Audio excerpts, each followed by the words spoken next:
Hello, I'm Tara. This is my mom, Jill. We are the authors of the Dining on a Dime cookbook, Eat Better, Spend Less. You will save the cost of the book at the first trip at the grocery store. Everybody does. Today, we're talking about where to find hidden money. And how it relates to our Dining on a Dime cookbook is we're always telling people if you would eat at home and use recipes that are simple and easy to cook, you would save a lot of money. And people say, oh, I don't have the time. I don't have the money to buy ingredients. So Mom's going to talk about some hidden money because this is like big. Yeah. Big. Well, we get questions, both of us do. Can you help me figure out my budget? And people will send us a list of about 6 things. So tell me how I can save on my budget, or what I can do with this budget, or is this a good budget? And we always tell people, we apologize, we can't, or we just say, no, we don't usually do budgets for people. Because, and the main reason, first of all, we'd be all day long doing nothing but budgets, but the main reason we really can't do budgets is if I work with somebody doing their budget, we have to talk one-on-one, ask them lots of questions, work a long time, have a couple of sessions with them, working, because most people, when they write their little budgets out, they write out their budget as they see it. Not as it actually is. Not as it actually is. And so by having the sessions, we know the questions to ask to draw out of them where they're actually spending money. And if you would like us to counsel you on your budget, we will do so for $300 an hour. I'm more than happy to set up with you and do that. I will do an appointment with you. But here's the thing. In all the people that both Mom and I have counseled in their budgeting, one person, and it's very interesting, this person was on Oprah's debt diet. And she contacted us. I contacted them and sent them a cookbook, and then she contacted me. She is the only person who was actually willing to change what was in their budget. Yeah.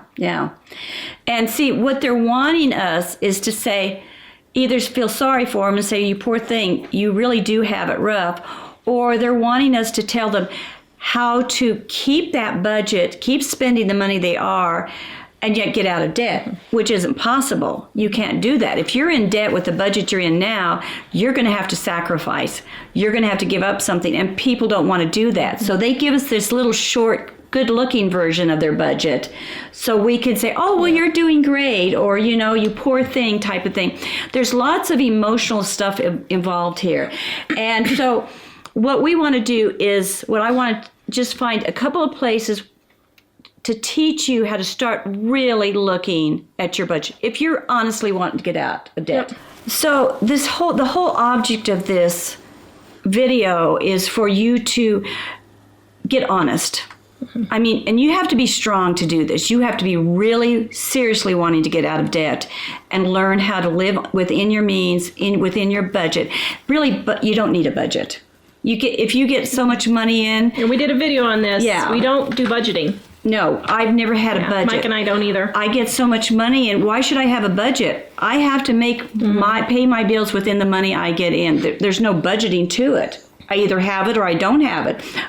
If I don't have it, I don't spend it. And I have to be careful. So, but anyway, the main thrust of this is for you to be serious, to stop making excuses, and to look really, really careful at your money. Some hidden places I want to show you. They list usually utilities. I spend this much on utilities, so that's an obvious expense to them. Their mortgage, and often they'll do a car payment. Those are all great, things that they spend their money on. What they don't see is on their car payment or a credit card payment. They don't look at the interest. You think, okay, my car cost me $25,000. That means I'm paying $25,000 for the car. No, the hidden part is you're probably paying $50,000 for that car by the time you get paying pay interest. If you know that, if you look at a car you're going to buy, and instead of thinking I'm paying $25,000, that's a good deal. It's only $25,000. If you look at that car and think that car is going to cost me $50,000, you might pause. you are more likely to pause in buying that car. So you need to look at that hidden expense in the interest that you have to pay in that car. Credit card. You whip that credit card out. Let me go back one thing on the cars. Just so you know, because I know everybody's going to comment. We are including extra taxes, extra insurance you have to pay. Well, that's what I was going to get at, yeah. Your interest, the extra taxes you have to pay on your money because you have to work more to pay for that. So all of those things, we're including everything in there, and it can go up to double of the price of the car. Yeah, those are hidden costs. What I pay for insurance because I have a used clunker is a lot lower than somebody with a new car. So you do have to pay higher. Tags, car tags, and that type of thing are so way all higher. Those things are included. It's not just the interest. Those are more hidden costs. Everything. Yeah, those are hidden costs. People don't focus in when you're looking at that brand new car. You don't think, okay, my insurance is going up. Not to mention the hidden fact that you don't need to buy that car in the first place. So you could just automatically save yourself $47,000 if you would buy a $3,000 car versus a $25,000 car that's going to cost you $50,000 in the end. Mm-hmm. Yeah. People don't look at it that way. You're just seeing a good deal on a $25,000 car, but you don't add all the extra things into that $25,000 car. Sorry, next. Credit cards. How many of you just whip that credit card out? You probably don't. When you go to the grocery store or store to buy something, you're talking on the cell phone, you're messing with the kids, you're thinking about this, figuring out what you're going to have for dinner, you hand them the credit card, you walk out the store. You're not paying attention to what you're even spent that day. And even less, when you get that credit card bill at the end of the month, you look at the payment. You look at the minimum payment I have to pay, or that type of thing. You don't even glance at the interest. If you start looking at the interest that you're charged at the end of a month on all your credit cards, you would be horrified. I think you would be horrified. Those are very expensive hidden costs. I mean, I don't know, maybe you know the numbers more than I do, but let's just say you have to pay $25 interest that month on one credit card. Is that reasonable? I think that's really low for a lot of people. But just say one credit card is $25 and you've got 4 or 5. You have $125 worth of interest. And I'm just using numbers here, but $125 worth of interest, extra hidden costs that you're paying. That's $125 that you didn't write into your budget. And you can't figure out why you can't live within your means because you're not adding up these extra costs. Of course you're not living within your means because you're not looking at them. You are completely blinded to the fact you pay $125. That's a huge payment. That's a payment in and of itself, each month. So to do that. Other things, hidden costs that you don't think about.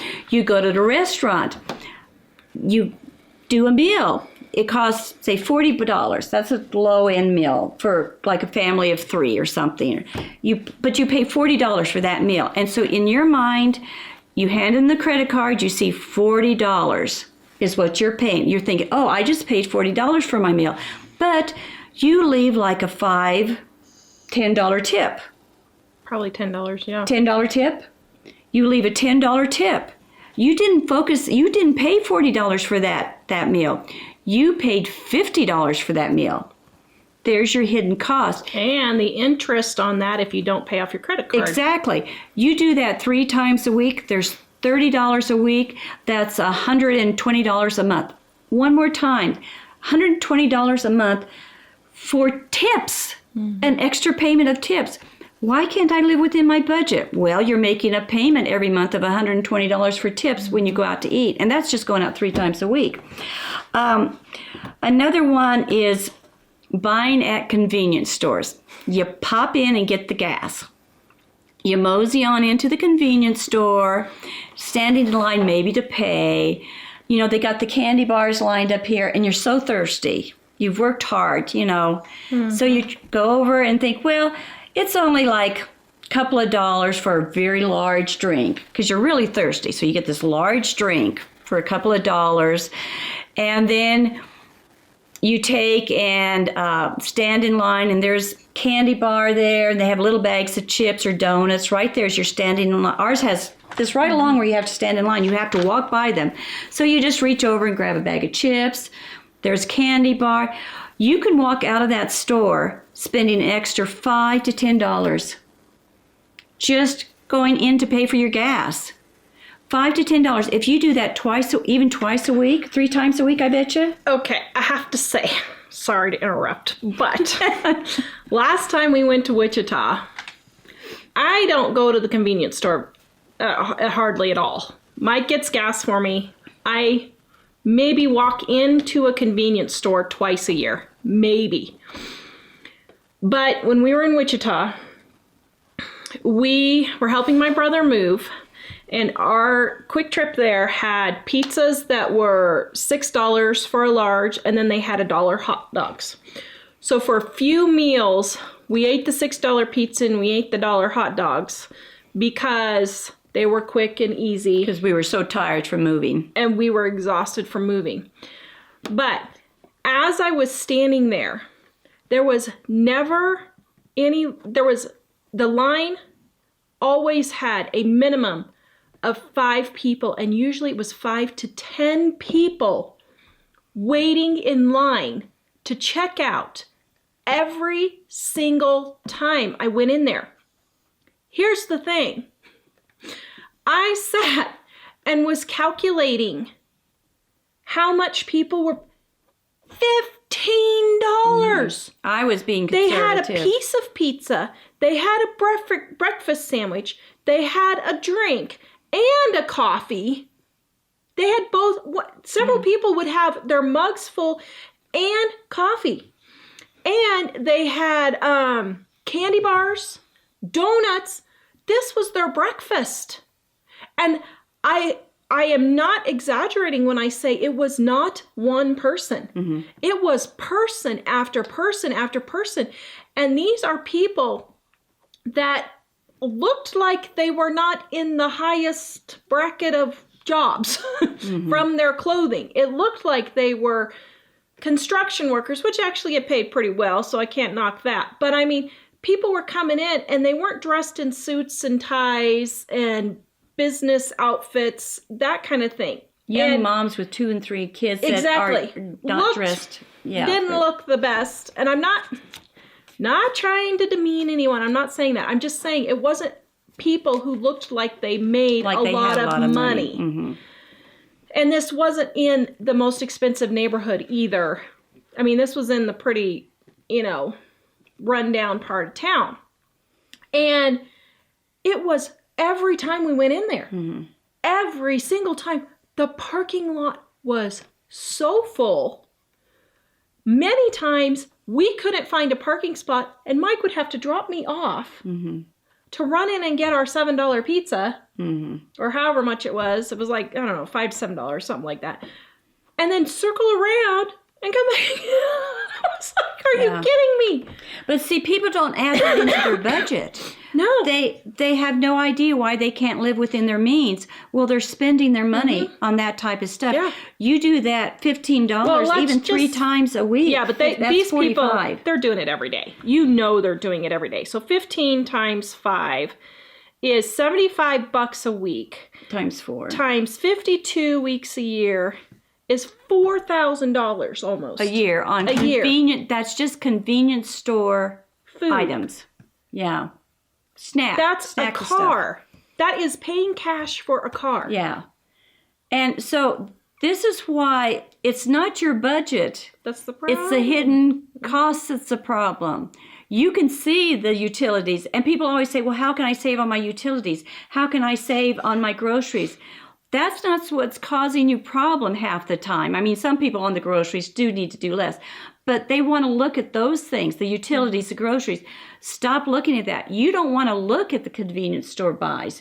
You don't want to look at those little odds and ends when you go shopping and you're buying this and you're buying that, because you don't want to give it up. Yeah.